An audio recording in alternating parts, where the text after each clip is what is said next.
Lições da Bíblia no ar, e hoje vamos continuar nossa peregrinação pelo livro do Êxodo e vamos encontrar Moisés tirando o povo de Israel do Egito. E você pensa que foi fácil?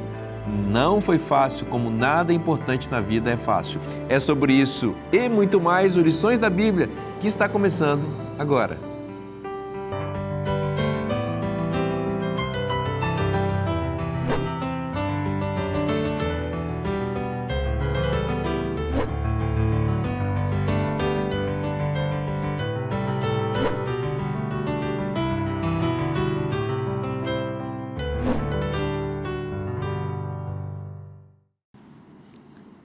Olha que especial, já estamos juntos aqui para estudar com você a Palavra de Deus. Obrigado pela sua companhia, por ter a gente sempre juntinho, né? Estudando com você a cada semana, temas tão preciosos, essa temporada está tão bacana, a gente está vendo o livro do Êxodo, estamos peregrinando, né, com o povo, agora saindo do Egito, e o começo não é fácil, como não é nada fácil aquilo que é importante na vida. Mas vamos deixar o tema para daqui a pouco, eu agora aproveito para apresentar os nossos queridos amigos que estão conosco ao longo dessa temporada. Eu tenho certeza que você está gostando muito. Aqui à minha esquerda, o amigo Luciano Borges. Seja bem-vindo, meu irmão. Obrigado, pastor Vinícius. Uma alegria poder estar aqui com vocês. Realmente está sendo uma bênção muito grande esse estudo aqui do livro de Êxodo. Maravilha, obrigado. Obrigado por tudo. Exinaldo, mais uma vez bem-vindo, amigo. Obrigado, pastor Vinícius. É um prazer retornar aqui aos estúdios. E quero dizer que esse estudo aqui está sendo uma bênção para mim, para a minha vida e acredito que para todos nós aqui. Amém. Felipe, muito bom ter você de volta. Igualmente, pastor Vinícius, é uma bênção estar aqui com vocês, é uma bênção a gente poder novamente abrir a palavra de Deus e continuar no estudo do livro de Êxodo. Maravilha. Luciano, ora para a gente, por favor. Pode sim. Querido Deus e Pai, obrigado, Senhor, a oportunidade de estarmos juntos aqui novamente para o estudo da Tua Palavra. Te pedimos que Teu Santo e Bom Espírito esteja entre nós, iluminando a nossa mente, ajudando a abrir o nosso coração, para que possamos receber essas palavras também em nossa vida e que essas palavras possam transformar o nosso viver e o nosso relacionamento com o Senhor. Abençoe-nos, te pedimos em nome de Jesus. Amém. Amém. Muito bem, antes de a gente entrar basicamente no nosso assunto aqui, eu queria oferecer para você a oportunidade de ter o nosso guia de estudos, né? É uma oportunidade especial porque a gente estuda aqui e essas conversas que você ouve, elas saem do nosso guia. Então você pode ter em primeira mão a lição da Escola Sabatina na sua casa. E olha que legal, a Casa Publicadora Brasileira, a querida Casa Publicadora, desenvolveu um site em parceria com Lições da Bíblia. É esse que está aparecendo na sua tela, isso mesmo, lições.cpb.com.br. É o site que une o programa Lições da Bíblia e a Casa Publicadora Brasileira. Para quê? Para você adquirir diretamente a lição da Escola Sabatina. E isso mesmo. Então, além de ter todo o site da CPB com todos os seus outros produtos, agora tem um site específico para a lição, que você pode adquirir a sua lição e vai ter aí a companhia, né, desse guia de estudos todos os dias, adiantando assuntos que nós discutimos aqui. Tá bom? Então, eu espero que você siga esse desafio, essa dica, porque vai ser muito bom para você. Felipe, olha só que interessante. Moisés recebeu a missão de Deus para tirar o povo do Egito. Ele relutou no primeiro momento, aceitou, Deus fez grandes sinais, conseguiu colocar Moisés na missão e Moisés foi todo empolgado para tirar o povo de lá. Mas não foi fácil, especialmente o início. Aliás, nada foi fácil nessa história, porque lá tinha uma barreira chamada Faraó, né?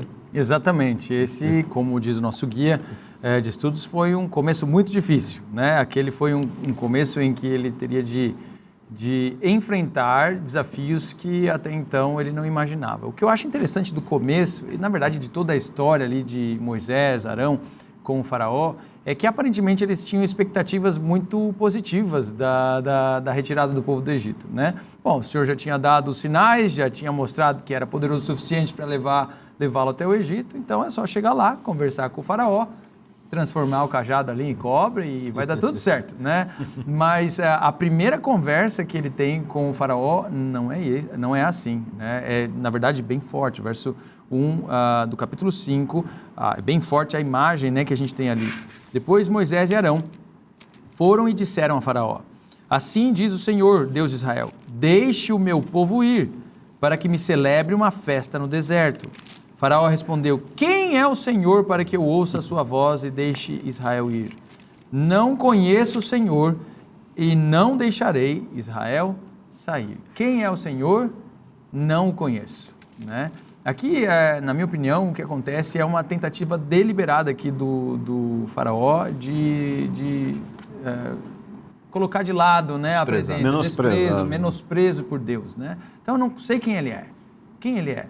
A conexão é muito clara com a história anterior, onde Moisés, como um faraó, como um pastor no deserto, né, estava ali pastoreando as ovelhas de seu sogro, e na simplicidade do deserto, recebeu a visão bem clara de quem Deus era. Obviamente essa visão ainda ia se desdobrar ao longo da história, mas pelo menos naquele momento Deus se mostrou para ele de uma maneira nova, através do seu nome, através de uma visão bem forte do poder que Deus poderia colocar na mão dele e da forma como ele poderia utilizá-lo. Então, quando o faraó pergunta quem é Deus, há um contraste forte entre o simples pastor que conhece a Deus e o rei do maior império da época, que do alto do seu imperialismo não conseguia entender quem Deus era. Né? O restante da frase também, não conheço o Senhor e não deixarei ele ir.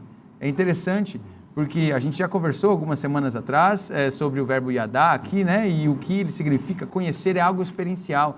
Então, quando o faraó diz, não conheço o Senhor, embora ele esteja querendo menosprezar a Deus, olha, eu não sei quem ele é, não quero nem ouvir o que você tem para me dizer, na verdade, essa é uma declaração, uma autodeclaração do destino dele. Ele está dizendo assim, é justamente porque você não conhece ele, que o que vai acontecer nos próximos capítulos vai acontecer com você. Então, o faraó julgava estar menosprezando a Deus, mas na verdade estava se colocando numa posição muito difícil na história. Essa pergunta soa como, quem esse Deus pensa que é, né? Eu não conheço esse Deus. Eu sou o Deus aqui. E eu que faço chover aqui. Então, quem manda aqui sou eu e eu estou dizendo que o povo não vai sair. É realmente uma atitude de extrema arrogância, né? O faraó, de fato, encarna aí a figura do antagonista de Deus, né? E o que vai acontecer no Egito, a gente vai ver em lições subsequentes, é uma guerra entre deuses mesmo. O Deus verdadeiro e os falsos deuses do Egito que vão ser humilhados, né? Pelo poder desse Deus que o faraó diz não conhecer. Bem, um dos temas predominantes assim, em Êxodo, a gente percebe que é sobre a soberania. Quem é o soberano? Porque faraó ele se intitulava como soberano. Ele era o soberano do Egito, ele era a própria divindade Ra, então filho de Ra, o filho do Deus Sol. E ao ele externar essa pergunta, quem é o Senhor? Aqui ele está querendo eliminar qualquer tipo de ameaça à sua soberania e querendo mostrar que ele era o único soberano. Principalmente quando ele fala, para que eu lhe ouça a voz, quer dizer, eu não tenho que obedecer a ninguém. Então, desprezando qualquer obediência a Deus. Essa pergunta é importante porque, embora ela já tenha sido feita antes, com outra conotação, mas essa pergunta que Faraó faz aqui, ela vai como se fosse nortear o livro, ou até os principais capítulos do livro. Porque a pergunta que Faraó faz, isso vai ser discutido nas outras lições, Faraó vai ver como que Deus vai responder.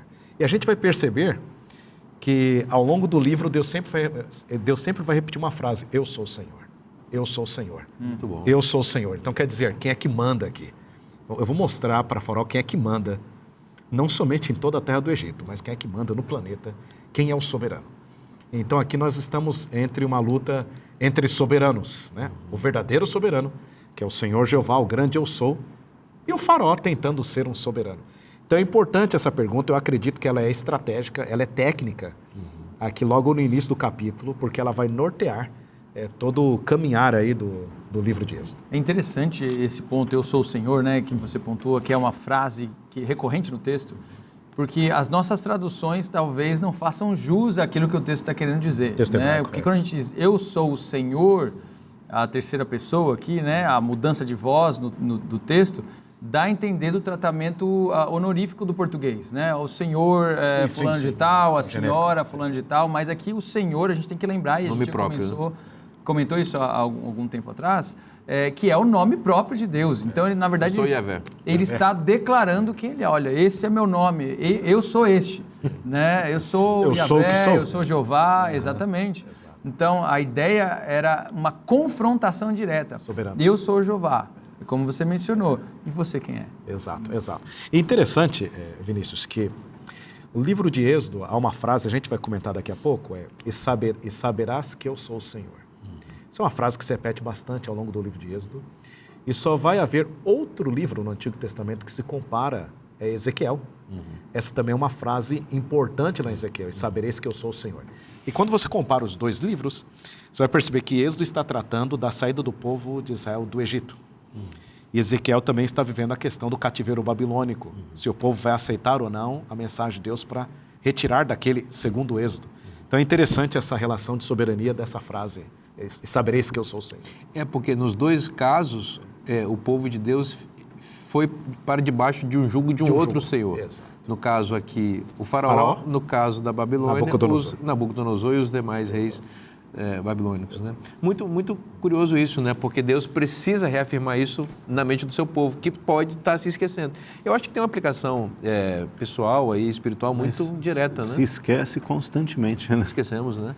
E no caso aqui de Moisés, não que ele tenha se esquecido, mas talvez ele, como o Felipe comentou antes, ele achou que ia ser mais fácil, né? Ó, já está tudo definido aqui, então vamos chegar lá e tirar, né? Mas Resistência de fato. o guia aqui traz, né? Os que confiam em Deus enfrentarão provações. Ou seja, sempre precisaremos lidar com as provações.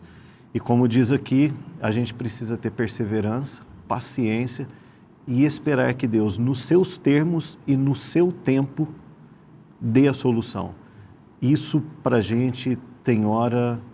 Às vezes a gente quer quase que ditar a maneira como Deus deve resolver as coisas, né? Fazer as coisas, mas Deus tem os seus termos, o seu tempo e faz parte do nosso desenvolvimento de fé aguardar por isso, né? Esse lado interacional, interacionista de Deus, eu acho muito interessante no texto de Êxodo e na Bíblia como um todo, né? A gente gosta de ver um Deus intervencionista, né?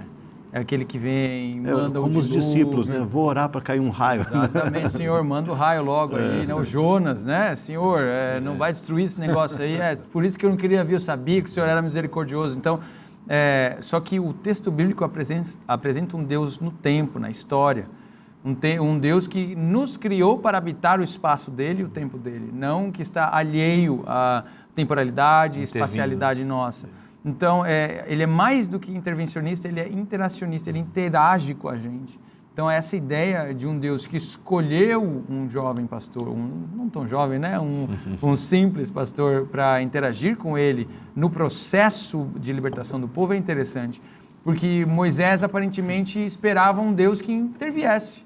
Olha, venha e, por favor, Senhor, entra aqui. E a gente vai ver mais para frente que ele, inclusive, briga com Deus por causa disso. Senhor, que história é essa? Não vai abrir... Foi desse jeito que negociou. Achei que era só jogar a vara no chão aqui que ia resolver o negócio. E não é assim. Você vê que Moisés lá atrás tinha essa mentalidade, né? Ele já matou o egípcio, né?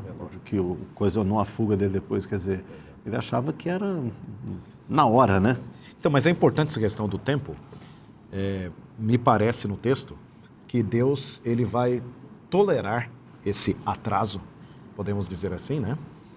Deus ele vai esperar que as coisas piorem mesmo, justamente para mostrar para o ser humano que não há nada que o ser humano possa fazer. E esse é um padrão no livro inteiro. No livro inteiro, exato, chegar ao clímax, exatamente. Deus ele vai tolerar que chegue ao clímax do sofrimento.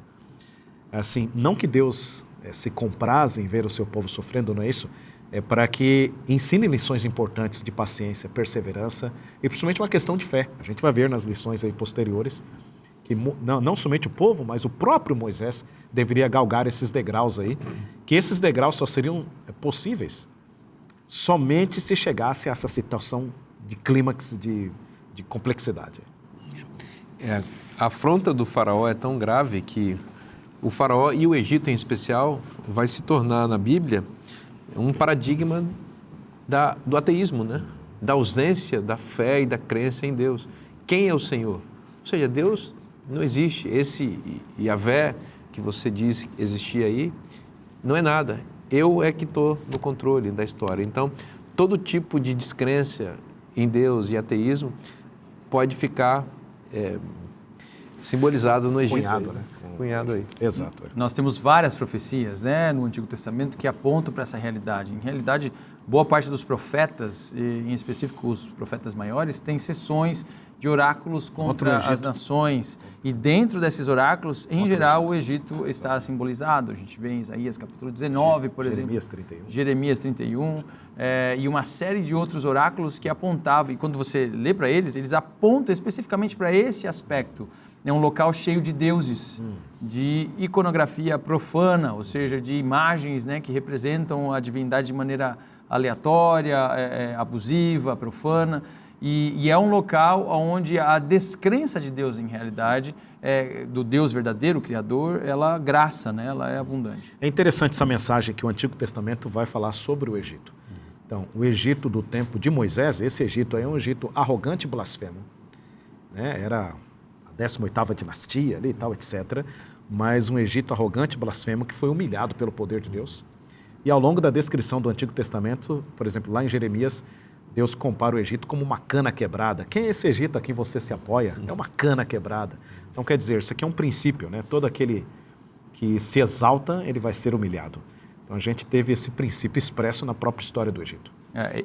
Esse primeiro trecho que a gente estudou aqui no nosso guia, na lição de domingo, do capítulo 5, é muito interessante a respeito dos primeiros detalhes que nós temos, das razões pelas quais Deus queria que o povo saísse. Você vê logo no verso 1, assim diz o Senhor, Deus de Israel, deixe o meu povo, novamente é a linguagem, né, da aliança, para que me celebre uma festa. Então aqui é interessante, né? Deixe eles virem festejar comigo. Né? O termo, obviamente, ali indica um festival religioso, um que eles não haviam festejado ainda, né? Então era o começo de algo aqui, nós estamos falando do fim de algo, né? E o texto continua, o verso 3, eles prosseguiram, o Deus dos Hebreus veio ao nosso encontro, portanto, deixe-nos ir caminho de 3 dias ao deserto, para que ofereçamos sacrifícios, daí ele dá mais detalhes ao Senhor nosso Deus, para evitar que ele venha sobre nós com peste e com espada. Então perceba que é bem claro, ele está dizendo, olha, ele vai vir com peste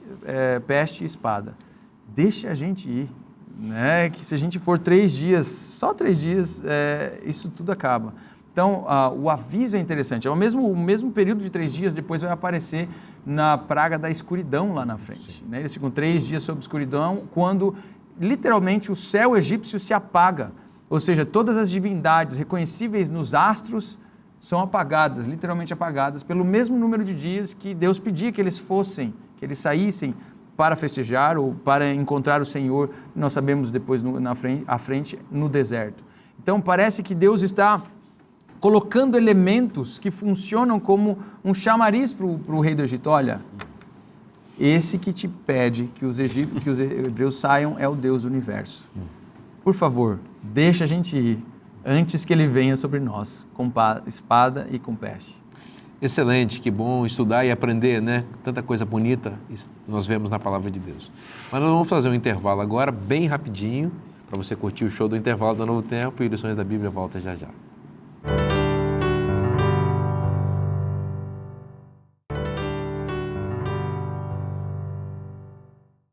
Já estamos de volta agora no segundo bloco para continuar estudando a Palavra de Deus com você.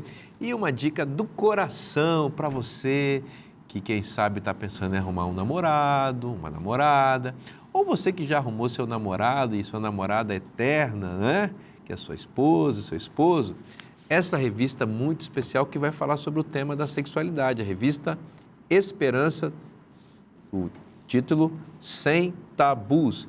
Ou seja, essa revista trata do tema da sexualidade sem milindres, sem vergonha, no sentido positivo, né?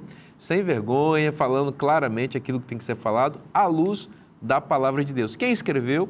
A Darleide Alves. E aqui nessa revista você vai encontrar temas muito importantes como o casamento ainda faz sentido hoje? Você sabe que o casamento está sendo alvejado, né? Gravemente por ideologias, por práticas, enfim. E aí, o que a Bíblia diz sobre o casamento? Dá para manter uma relação de matrimônio para sempre, como a Bíblia ensina? E o problema da pornografia também é um assunto que está muito em destaque nessa revista aqui. Você sabe que esse é um vício que tem crescido muito entre as pessoas, em ambos os sexos. É uma pandemia, né, de gente viciada em pornografia. E essa revista vai lidar com esse assunto, apresentar à luz da Bíblia, como essa é uma prática pecaminosa, mas vai apresentar soluções para se vencer esse pecado pelo poder de Deus, né? A sexualidade, prazer e propósitos podem caminhar juntos, ou seja, o prazer pode ser vivido plenamente no matrimônio? Como assim? A Bíblia vai ensinar e essa revista vai mostrar para você. Então, faz o seguinte, pede agora a revista Esperança Sem Tabus no WhatsApp que está aparecendo na sua tela, você preenche um rápido cadastro e a gente envia para você sem custo nenhum como oferecimento de Anjos da Esperança. Luciano, os começos são difíceis, né? E a saída do povo do Egito, no Êxodo, aparentemente ia ser fácil, mas não foi nada fácil. Isso gerou uma expectativa e uma frustração, né? Um exercício que eu às vezes costumo fazer quando eu estou lendo o texto bíblico é não me apressar para aquilo que eu já sei que vai acontecer. Às vezes eu tento me imaginar mesmo lá na cena, né? Daquele ponto em que está. Então imagina a alegria, né, dos anciãos do povo, depois de todo aquele tempo de escravidão, sofrimento, agora o libertador chegou, faz lá os milagres, né, com um bordão e tudo, vamos lá tirar o povo agora, sair do Egito e ir embora para a Terra Prometida. Mas na realidade não é o que acontece, né? Faraó dificulta as questões e ainda aflige mais ainda a vida do povo. Quer dizer, agora eles não só teriam de continuar escravos, mas trabalhando em condições mais apertadas, mais difíceis, o que levou o povo ali, os anciãos, os líderes, a reclamar com Moisés. E isso é um pensamento que ainda existe hoje, né? Às vezes quando a gente está estudando a Bíblia com alguém, às vezes a pessoa nutre esse pensamento, né, de que quando ela entregar a vida para Deus, de que dali para frente tudo vai bem, né? Tudo vai ser sucesso, né, e prosperidade e tal, mas não é bem isso que acontece. A gente lembra, por exemplo, Jesus, após o batismo dele, ele vai para o deserto, né?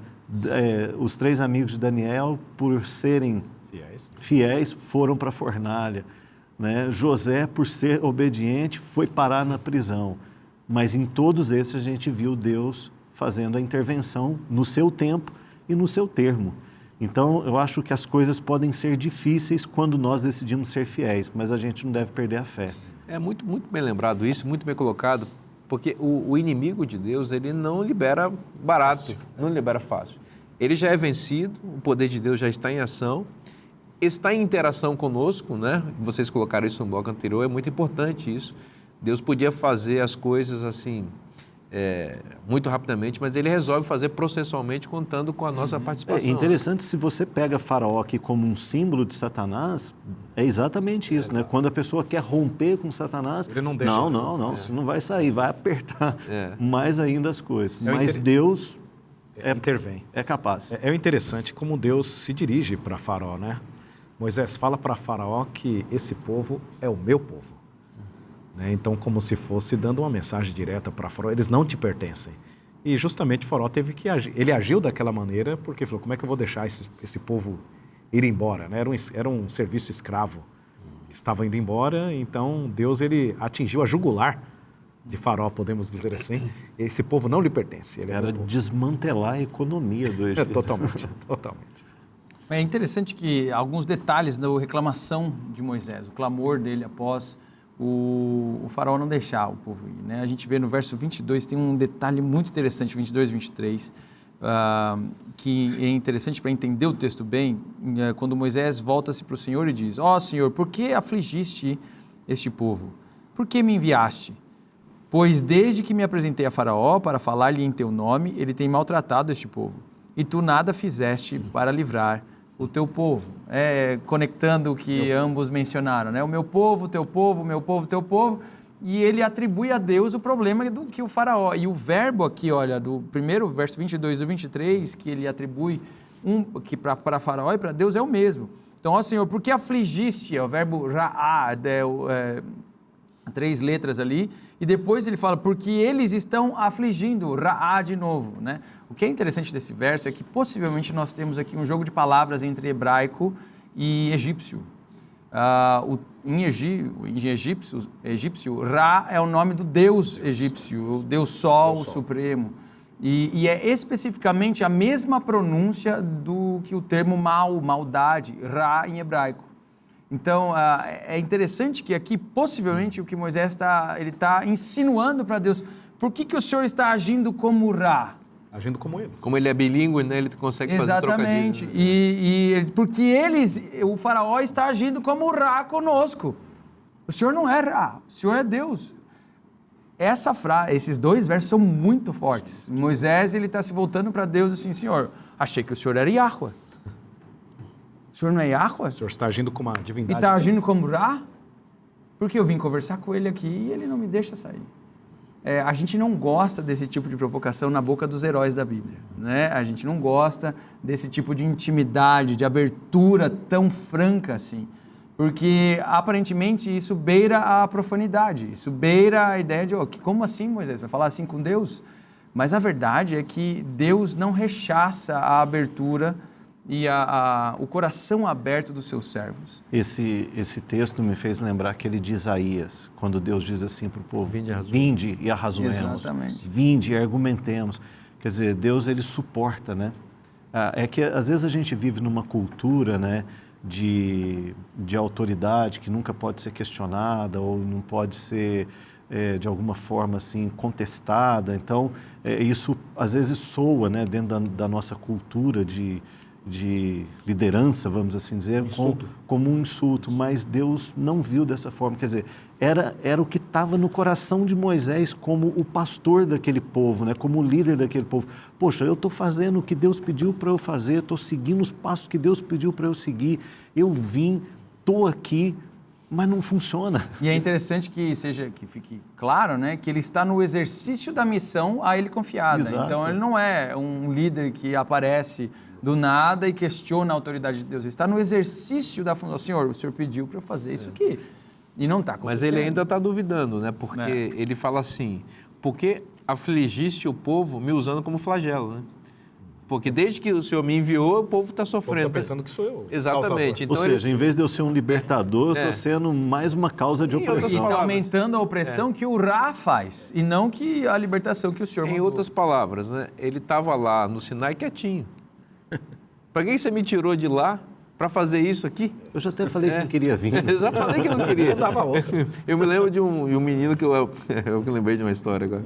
Um menino que foi cantar na igreja e na primeira vez que ele cantou, ele desafinou.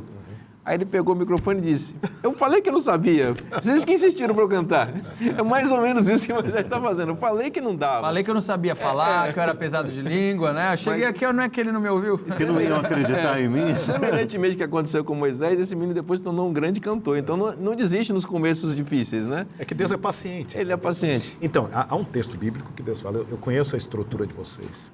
Então, Deus sabe o quanto que a gente sofre. Então, Deus, ele empresta os seus ouvidos pacientemente para que possamos desabafar. E aqui é um líder expressando os seus sentimentos. E a Bíblia é um livro de expressão de sentimentos também. Sim. Lógico. Esse texto, me permite aqui, Felipe, por favor.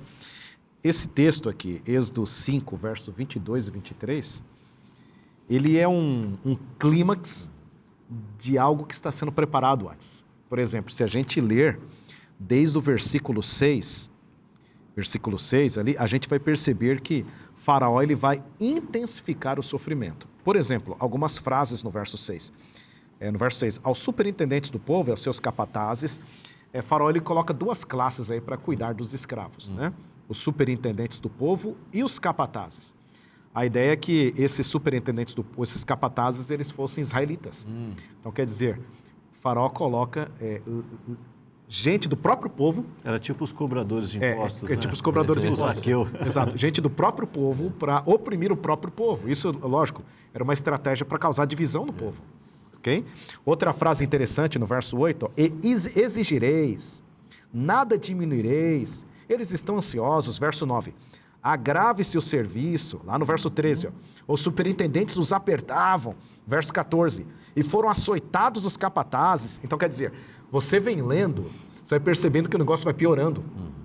Moisés ele vai escrevendo dessa maneira justamente para que ele prepare o leitor para um clímax, para algo que está lá na frente. Então aqui, Faraó pede para que se intensifique o trabalho é intensificado. Os capatazes, que são os próprios israelitas, eles são castigados. E agora esses próprios capatazes, isso daqui no verso 19, ó, eles se encontram com Moisés. Olha lá, então os capatazes dos filhos de Israel se viram em aperto, porquanto se lhes dizia, nada diminuireis, etc. Verso 20, quando saíram da presença de Faraó, encontraram Moisés e Arão, que estavam à espera deles. Como é que eu sei que esses capatazes eles poderiam ser israelitas? É o verso 21 agora. Eles disseram, olhe o Senhor para vós outros e vos julgue, porquanto nos fizestes odiosos aos olhos de Faraó e diante dos seus servos, dando-lhe a espada nas mãos para nos matar. É interessante, é aqui no verso 16 ainda, palha não se dá aos seus servos, nos dizem, fazer tijolos, eis que os teus servos são açoitados, porém o teu próprio povo é que tem a culpa. Então assim, a gente percebe essa diferenciação da linguagem. E aí quando chega nesse nível, em que os capatazes reclamam com Moisés, aí Moisés chega para Deus e não tem, além disso, né? Moisés chega para Deus e expressa a preocupação, e é interessante a maneira como Deus responde, que acho que é o máximo aqui, que é o capítulo 6, verso 1. Disse o Senhor a Moisés, agora verás o que hei de fazer a Faraó, pois por mão poderosa os deixará ir e por mão poderosa os lançará fora da sua terra. É interessante essa expressão agora, né? Como se fosse Deus falando assim, chegou o momento. Então eu não iria intervir antes, então eu esperei conduzir até esse momento do clímax para mostrar quem é que manda aqui na Terra. Mas, Reginaldo, vejam que coisa interessante, eu acho que isso é pedagógico da parte de Deus para a doutrina da salvação pela graça. Porque se Moisés vai lá e com discurso eloquente, ou com a ajuda de Arão, ou só com a sua vara, que se transforma em serpente, ele tira o povo do Egito, para quem seria a glória? Moisés. Moisés ia sair dali celebrado como grande libertador do Egito. Então, essas dificuldades também Deus as permitiu para que a glória ficasse toda com ele. Deus não divide a sua glória com ninguém. E, inclusive, ele usa as circunstâncias da vida para deixar claro isso para nós. Então, é bom a gente pensar também. As coisas não são fáceis e, às vezes, são impossíveis para nós, exatamente para que nós saibamos que nós precisamos depender de Deus, exclusivamente dele. Que Deus, às vezes, nos leva, como você disse, ao limite para a gente dizer, eu não tenho mais o que fazer. Ah, você não tem mais o que fazer? Então, agora olha para mim que eu vou fazer. Você vai ver que eu vou fazer. Essa questão do agora me lembra também a questão da plenitude dos tempos, né? Em vindo a plenitude do tempo, Deus envia seu Filho. No momento certo. Né? Momento certo do que o mundo vivia. Aí você pega lá a profecia de Daniel 9, das semanas, né, por onde Jesus sempre baseou o discurso dele, não é chegada a minha hora. E aí na hora que chegou a minha hora, agora é a minha hora, para esta hora eu vim.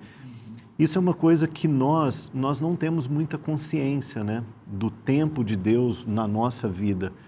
E acho que o que nos compete fazer é fazer o que Moisés fez. Orar.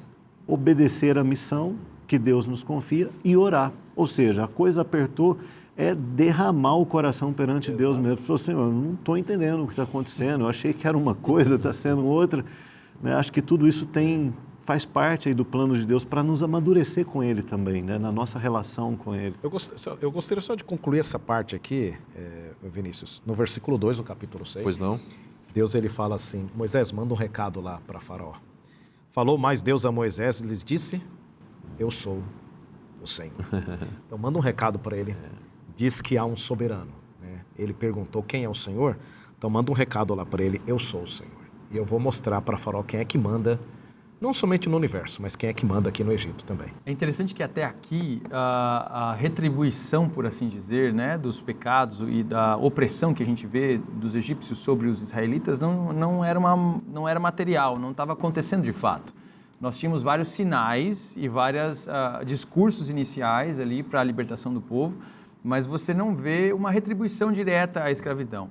Parece que se eles libertassem agora, ia sair de graça, né? Vocês oprimiram eles aqui, mas eu vou perdoar vocês, só deixa eles irem, né? Só que assim, se você não deixar eles saírem agora, vai começar a virar o jogo. E o que nós percebemos é que nesse capítulo específico aqui, nós temos vários pontos que aparentemente antecipam detalhes que são revertidos contra os egípcios mais à frente. No último bloco a gente conversou um pouquinho, por exemplo, no capítulo 5, dentro dessa construção que o pastor Ezinaldo mostrou para a gente, excelente, que há alguns detalhes, como por exemplo, os 3 dias, né, a gente mencionou, que viram depois lá os 3 dias de escuridão, você vê a própria aflição que o faraó coloca sobre eles e que depois vira a aflição deles, e há algumas expressões interessantes, como por exemplo, no verso 9, imponham mais serviço a esses homens para que se mantenham ocupados e não deem ouvidos às palavras mentirosas. Aqui tem uma expressão em hebraico, tikbat ha'avodah, né? Para que o serviço fique mais pesado, para que ele seja feito de pedra. Essa é a ideia. Eles fiquem tão embrutecidos que fique pesado nas costas deles. Essa é a mesma estrutura hebraica utilizada mais à frente para falar do coração endurecendo do faraó. Isso é extremamente interessante. O peso que você coloca sobre eles há de envelopar o seu coração. Se você continuar mexendo com eles, o peso que você aumenta nas costas deles vai endurecer o seu coração. E é isso que nós vemos na sequência. Uma outra expressão que aparece mais à frente, nós vemos essa lá quando eles voltam, né, para Faraó e dizem para ele, olha, você nos fez odiosos diante deles. A expressão é, você fez o nosso perfume feder. Eles dizem, literalmente, é um idiomatismo hebraico que indica falta de favor, né? Só que, interessantemente, a ideia de feder vai aparecer o mesmo verbo mais na frente quando algumas pragas de animais que apodrecem no Egito e fazem, de fato, que o Egito feda de podre por causa da presença dos hebreus ali. Então, aquilo que eles sentem sobre os hebreus e a projeção da escravidão que eles colocam sobre eles retorna toda contra eles. A minha avó dizia que se faz é que se paga. Isso nem sempre é verdade, mas nesse caso do Êxodo, quando Deus entrou, ele reverteu toda a pressão em paga contra os egípcios. Muito bem, vamos fazer um breve intervalo. Não saia daí, o Lições da Bíblia volta já já.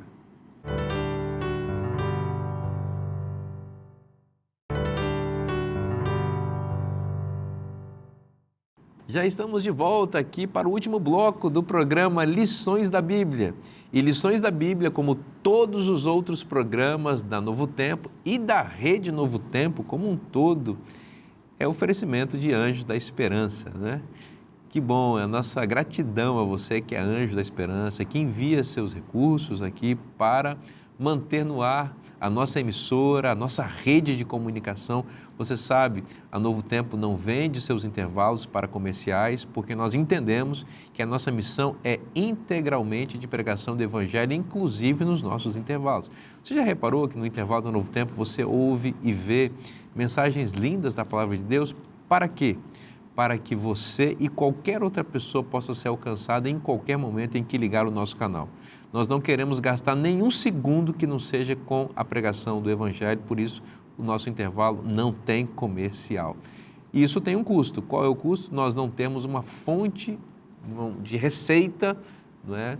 A maior parte das televisões vendem os intervalos para agências de publicidade para que elas possam ter aí a sua fonte de receita, né? E de manutenção. Nós não. Nós vivemos para pregar o Evangelho. E é por isso que nós temos o programa Anjo da Esperança, exatamente, para que você entenda que você também pode ser parte da missão da Novo Tempo. Quando você contribui com o Anjo da Esperança, você faz parte da Novo Tempo, você se torna um apresentador da Novo Tempo, porque você leva a Novo Tempo para mais pessoas, para mais lugares.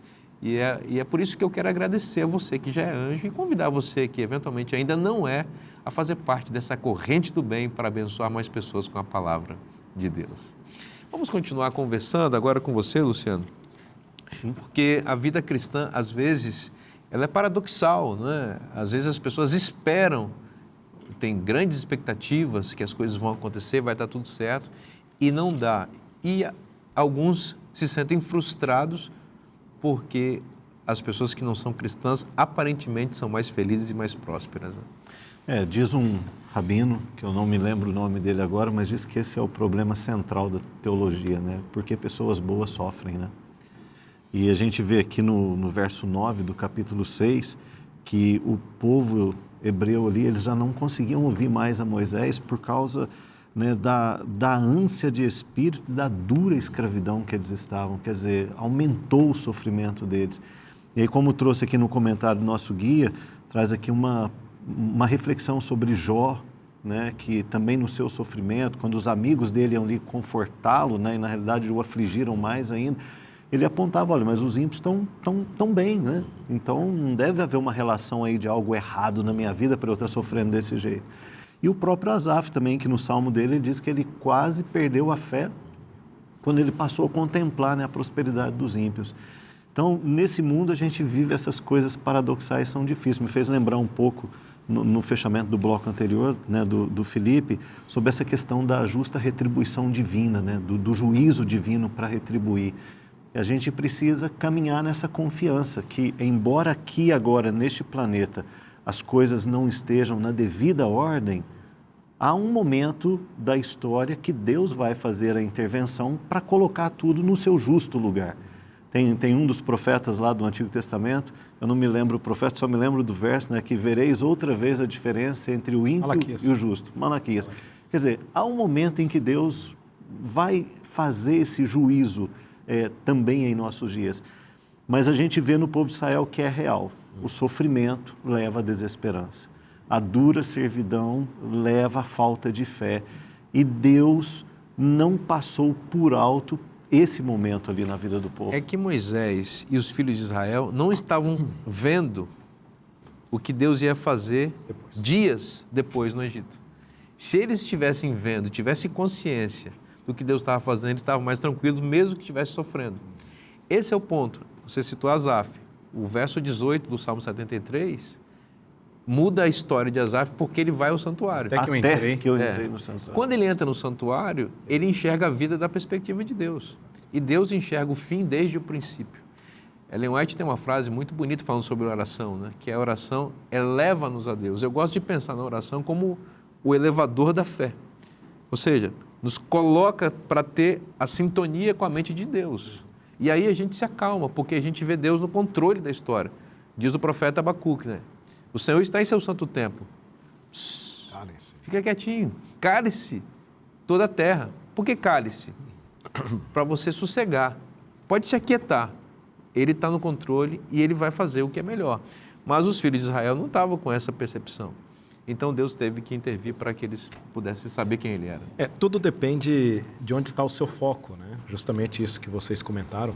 Isso me faz lembrar Hebreus capítulo 11, quando vai terminando ali a galeria da fé, onde o escritor de Hebreus mostra onde estava o foco dos heróis da fé. Não nas coisas terrenas, mas sim na promessa da promessa celestial. E aí ali no final, quando já vai entrando no capítulo 12, correndo com perseverança a carreira que nos está proposta, olhando firmemente para o autor e consumador da fé. Então depende normalmente onde está o seu foco. A gente percebe aqui nesse texto que as dificuldades que eles estavam enfrentando causaram ânsia de espírito devido à dura escravidão. Então isso tirou totalmente o foco deles da libertação. O pastor Vinícius mesmo falou, se eles tivesse a possibilidade de contemplar aquilo que Deus faria depois, com certeza o relato seria diferente. O que me chama a atenção nesse verso, que é o capítulo 6, versículo 9 em diante, é que há aqui uma justa posição de versos, contrastando. Então, há uma reclamação, depois há uma resposta de Deus. Depois outra reclamação e resposta de Deus. A primeira reclamação aqui é no versículo 9, que você mesmo leu, Luciano.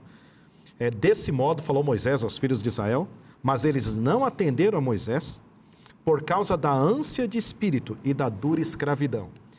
E a resposta a isso, no versículo 10 e 11, falou mais o Senhor a Moisés, dizendo, vai ter com Faraó, rei do Egito, e fala-lhe que deixe sair da sua terra os filhos de Israel. Eu percebo aqui uma insistência da parte de Deus para que eles mantivessem o foco. Então eles estão desviando o foco e Deus fala, mantenha. É interessante que o desvio do foco continua, mas não agora com o povo, com a pessoa do líder, de Moisés. Olha o verso 12. Moisés, porém, respondeu ao Senhor dizendo, eis que os filhos de Israel não me têm ouvido.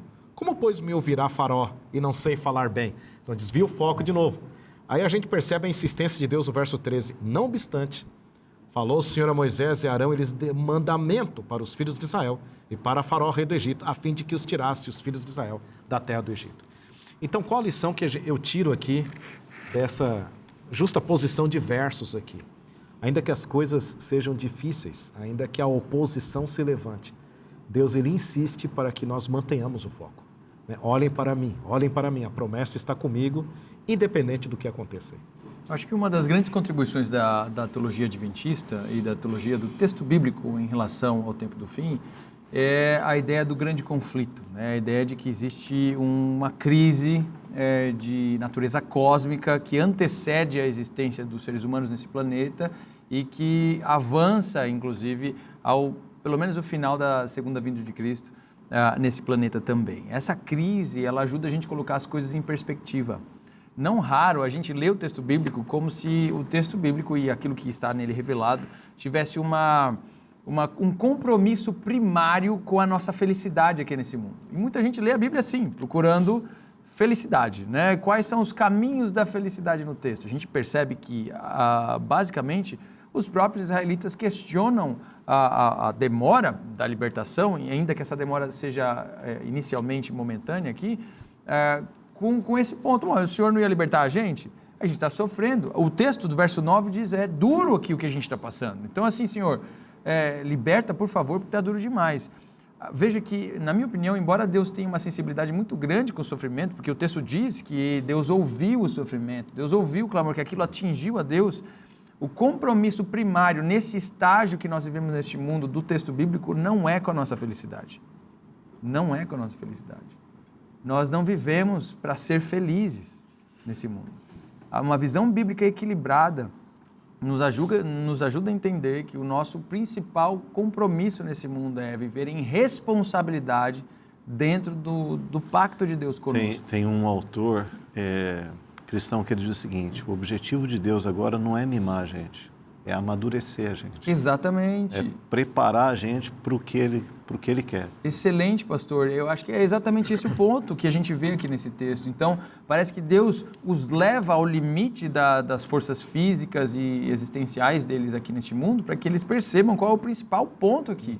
E o terceiro ponto é que a responsabilidade no pacto nos leva ao verdadeiro princípio, ao verdadeiro objetivo do plano da salvação, que envolve a nossa salvação, mas é maior do que a nossa salvação, é vindicar o caráter de Deus, é mostrar quem Deus é. O ponto de êxodo todo é mostrar quem é o Senhor, quem Ele é. Então, vocês saberão quem eu sou quando eu libertar vocês do Egito. Quando os egípcios me virem libertando vocês com mão poderosa, eles saberão quem eu sou. Então, o objetivo é mostrar quem Deus é para eles e, simbolicamente, eu acredito, para o Egito, representando o mundo inteiro da época. Sim. Então, se o principal império do mundo entender quem Deus é, o mundo inteiro vai saber quem eu sou. Então, a vindicação do caráter de Deus, mostrar quem Deus é através deles, era o principal ponto. Não era que eles ficassem bem, não é que eles fossem mimados, mas que eles amadurecessem no serviço de Deus. É bom lembrar que os filhos de Israel que estão no Egito são descendentes de Abraão, Isaque e Jacó. Esses patriarcas tiveram experiências reais com Deus que envolveram profundas renúncias, porque eles conheciam a Deus. Lembra que Abraão saiu da terra do seu pai e foi para uma terra distante que ele nem sabia onde era, renunciando tudo isso porque conhecia a Deus. Ao que nos parece, o longo período de tempo desse povo no Egito e a escravidão, sobretudo, promoveu uma desconexão entre eles e a visão de mundo que prevalecia nos patriarcas. Então, o que Deus está fazendo nesse momento é tentar resgatar isso.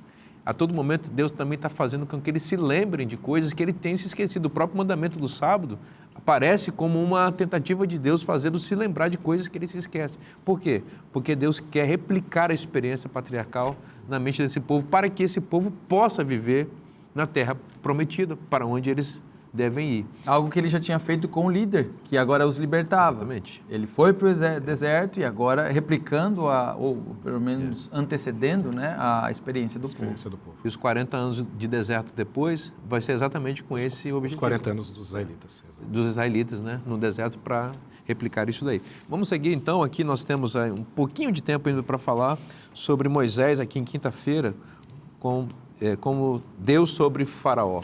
Eu acho interessante aqui no capítulo 7, verso 1, então disse o Senhor a Moisés, vê que te constituí como Deus sobre Faraó, e Arão, teu irmão, será teu profeta. Como nós falamos, acho que no bloco anterior, é uma luta da soberania. Faraó, ele acreditava que ele era a representação da própria divindade, a máxima divindade. E aqui parece que Deus está colocando o Faraó no seu devido lugar. Né? Então, fala para Faraó que eu sou o Senhor.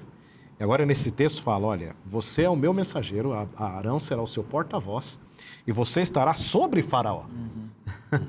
Então, quer dizer, cada vez mais está humilhando o Faraó, né? Colocando o Faraó no seu devido lugar.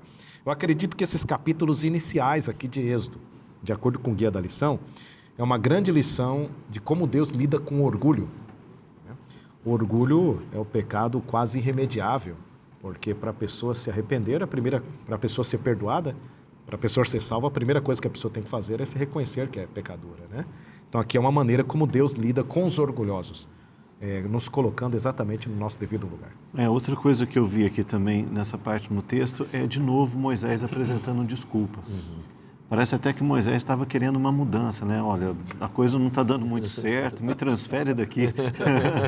Né? Eu não sei falar e tudo, mas Deus não aceitou as desculpas de Moisés. E eu penso, será que hoje nós não apresentamos também desculpas, às vezes, para não fazer o que temos que fazer? Exato. Aqui no capítulo 6, no verso 7, diz que o povo não ouvia mais a voz de Moisés por causa da ânsia do Espírito. A ansiedade muitas vezes impede a gente de perceber o controle de Deus na nossa vida. Confie em Deus. Deus ama você. Isso está na Bíblia. Se está na Bíblia, é bom para você. Eu te espero na próxima semana. Que Deus te abençoe muito. Um forte abraço e até semana que vem.